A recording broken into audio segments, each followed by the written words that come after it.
Sorry, I think there's one further question from Channel 5. I think the further question is from Kate Proctor from The Guardian. Oh, sorry, I do apologise, Kate. Go ahead. It's okay. Hi, good evening. Afternoon. You'll have seen the reports of Brits stranded abroad who really want to get back to the UK. What can you tell us about the size and the scale of the repatriation package that you're going to put together? Germany has put aside 50 million euros. Will Britain be putting together something on a similar scale? And will you be using the RAF to bring people home? And if I may, Michael Gove this morning said that the UK hadn't got all the information that it needed from China to make some decisions earlier on in the coronavirus outbreak. Do you know what information was missing from decision making?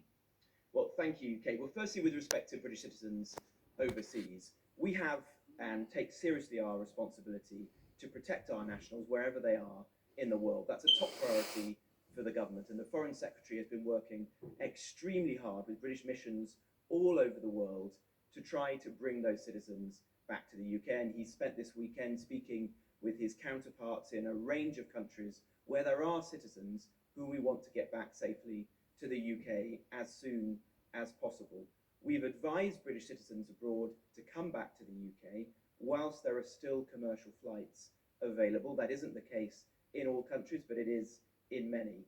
We haven't ruled out repatriation flights, and we are doing those in some cases. There is a flight ongoing at the moment, for example, to Peru to bring back a group of British citizens who've been in a difficult situation there. If we need to do more steps of that kind in the days ahead, then we will, of course, do so. We want to get those British citizens back safely to the UK.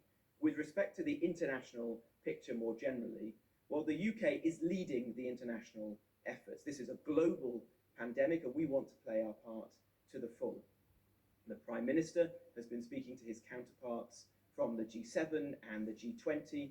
We are now the world's leading country in offering funding to support vaccine research. Almost £500 million we've offered, and we will put more at the disposal of that very important mission if that's required. And there may be more steps that we can do as an international community in the future. We want to be absolutely at the heart of that. Of course, there will be lessons to be learned in the future about how we and other countries have responded to this virus, but the UK, our government at the moment, is focused 100% on trying to save lives here. And that means putting in place the measures that we've discussed today. It means supporting the NHS and social care, shielding those vulnerable individuals for whom we've been providing food parcels beginning this weekend. And above all, for people listening this evening to this broadcast, it means each and every one of us in our own lives, following the advice from Jenny and her colleagues, stay at home, protect the NHS, and that is the way that we can all save lives and begin to turn the tide on the virus.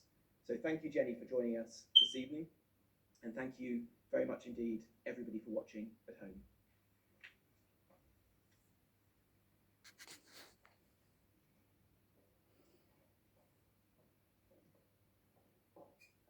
So that was Robert Jenrick, the Communities and Local Government Secretary, bringing to an end that press conference. Our political correspondent, Chris Mason, is here with me. You listened to the whole of that briefing, Chris. Some very interesting detail there, particularly on the timetable that people